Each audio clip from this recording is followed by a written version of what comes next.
చెరువులను కబ్జా చేసిన వారిపై కఠిన చర్యలు తీసుకుంటామన్నారు హైడ్రా కమిషనర్ రంగనాథ్.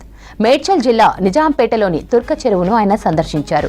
తుర్క చెరువులో ఆక్రమణలతో పాటు కలుషిత నీరు కలుస్తుందన్న ఫిర్యాదు రావడంతో సంబంధిత అధికారులతో కలిసి చెరువును సందర్శించారు.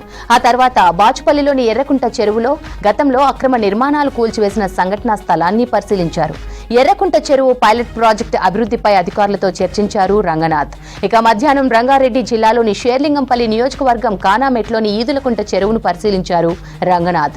చెరువు కబ్జాపై మీడియా కథనాలు, సిపిఎం నాయకుల ఫిర్యాదుతో చెరువును పరిశీలించారు.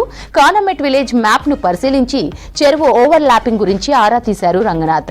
గతంలో చేసిన సర్వే వివరాలు, చెరువులో అక్రమ నిర్మాణాలపై అధికారులను అడిగి తెలుసుకున్నారు.